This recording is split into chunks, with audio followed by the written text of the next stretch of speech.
নমস্কার বন্ধুরা, প্রিয়া কুকিং লাইফস্টাইলে তোমাদের সবাইকে স্বাগতম। তো আজকে আমি তোমাদের জন্য একটা নতুন রেসিপি নিয়ে চলে এসেছি। তো আজকে আমার রেসিপি লেয়ারযুক্ত নিমকি।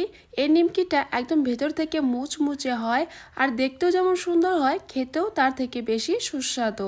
আর এই লেয়ারযুক্ত নিমকিটা বয়ামে ভরে রেখে 1 থেকে 2 মাস পর্যন্ত রেখে খেতে পারবে। তো চলো বানানো শুরু করি। আর রেসিপিটি ভালো লাগলে চ্যানেলটি সাবস্ক্রাইব করো। তো এখানে আমি নিয়ে নিয়েছি 2 কাপ ময়দা, আর তোমরা চাইলে কম বেশি করতে পারো। তারপর আমি নিয়ে নিলাম হাফ চামচ নুন, আর দিয়ে দিলাম হাফ চামচ কালো জিরে। কালো জিরেটা দিলে স্বাদটা আরও দ্বিগুণ বেড়ে যায়। তারপর দিয়ে দিলাম 4 চামচের মতো ঘি। ঘিটা দিলে নিমকিটা একদম মুচমুচে হবে আর খেতেও খুবই ভালো লাগবে। তারপর আমি হাত দিয়ে ভালো করে ময়াম করে মেখে নেব। তো মাখা হয়েছে কি না সেটা বোঝার জন্য আমি হাতে কিছু পরিমাণ নিয়ে নিলাম। এইভাবে মুট করার পর যদি ঝট করে ভেঙে যায় তাহলে বুঝে নিতে হবে মাখাটা একদম পারফেক্ট হয়েছে। তারপর আমি এখানে নিয়ে নিয়েছি কুসুম কুসুম গরম জল। তো সেই গরম জলটা দিয়ে আমি একটা সফট ডো তৈরি করে নেব। আর বন্ধুরা, এই লেয়ারযুক্ত নিমকিটা বানানো খুবই সহজ, শুধুমাত্র ময়দা দিয়ে তৈরি হয়ে যায়। তো আমার কিন্তু সফট ডো তৈরি হয়েছে। এখন আমি এটাকে 10 মিনিটের জন্য ঢাকনা দিয়ে রেখে দিলাম। তো এটা সাইডে রাখার পর আমি একটা বাটিতে কিছু পরিমাণ ঘি নিয়েছি। তারপর আমি এখানে নিয়ে নিলাম 1 চামচ ময়দা।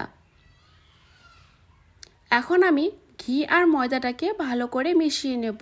যখন আমি লেয়ারযুক্ত নিমকিটা বানাবো তখন এই মিশ্রণটা কাজে লাগবে, তাই এই মিশ্রণটা বানিয়ে নিতে হবে। তো আমার বানানো হয়েছে। এখন আমি এটাকে সাইডে রেখে ফিরে আসলাম 10 মিনিট পর। তো দেখো ডোটা কত সুন্দর সফট হয়েছে। তো এখন আমি আরও একটু মেখে নেব। মেখে নেওয়ার পর আমি লেচি করে নেব। আর বন্ধুরা, এই লেয়ারযুক্ত নিমকিটা বানানো খুবই সহজ, আর খেতেও কিন্তু খুবই ভালো লাগে। তোমরা কিন্তু বানিয়ে স্টোরেবল করে রাখতে পারো। তো আমার লেচিগুলো করা হয়েছে। তো লেচিগুলো সাইডে রাখলাম। তারপর আমি নিয়ে নিলাম একটা বেলুনি। বেলুনিতে আমি একটা লেচি নিয়ে নিলাম। এখন আমি এই লেচিটাকে রুটির শেপে বেলে নেব, আর আমি লেচিটাকে একটু লম্বা করে বেলে নেব।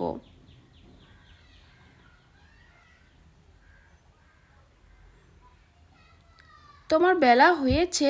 দেখো আমি একটু পাতলা করে বেলে নিয়েছি। এখন আমি সেই মিশ্রণটা এখানে দিয়ে দেব 1 চামচ। তো মিশ্রণটা দেওয়ার পর আমি হাত দিয়ে ভালো করে লাগিয়ে নেব। চারো সাইডে ভালো করে লাগিয়ে নিতে হবে। এখন আমি পল্টে নেব, আর পল্টার সময় চেপে চেপে পল্টে নিতে হবে যেন ভিতরে হাওয়া না ঢুকে। হাওয়া ঢুকলে ভাজার সময় কিন্তু খুলে আসবে। তো এভাবে চেপে চেপে পল্টানোর পর এভাবে হাত দিয়ে একটু লম্বা করে এভাবে করে নিতে হবে। তারপর আমি একটা চাকুর সাহায্যে কেটে নেব। আমি একদম সোজাসুজি কাটবো না, এইভাবে আমি কেটে নেব।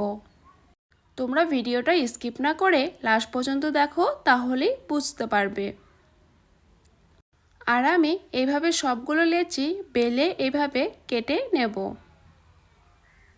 তোমার কাটা হয়েছে, দেখো কত সুন্দর লেয়ার হয়েছে। তো এভাবে কাটার পর এভাবে কিন্তু চেপে দিতে হবে, না হলে ভাজার সময় খুলে আসবে। তো এভাবে আমি সবগুলো কেটে তারপর চেপে নিয়েছি। দেখো এখন আমি এগুলো তেলে ভাজবো। তার জন্য আমি চুলায় কড়াইয়া বসিয়ে দিয়েছি। কড়াইয়ে আমি তেল দিয়ে তেলটা গরম করে তারপর ফ্লেমটা লো ফ্লেমে রেখেছি। এখন আমি একটার পর একটা তেলে ছাড়ছি। তারপর একটা ছান্তা দিয়ে আস্তে আস্তে এইভাবে নাড়াচাড়া করে ভেজে নিতে হবে। আর বন্ধুরা, আমার এই রেসিপিটি কেমন লাগলো তোমরা কিন্তু কমেন্টে অবশ্যই জানিও। আর তোমরা যদি আমার চ্যানেলে নতুন সদস্য হয়ে থাকো তাহলে চ্যানেলটি সাবস্ক্রাইব করো, পাশে থাকা বেল আইকনটি ক্লিক করো সবার প্রথমে ভিডিওর নোটিফিকেশন পাওয়ার জন্য। তো দেখো আমি লাল করে ভেজে নিয়েছি। এখন আমি এভাবে সবগুলো ভেজে তারপর একটা প্লেটে নামিয়ে নিয়েছি। দেখো কত সুন্দর হয়েছে, দেখতেও কত সুন্দর লাগছে।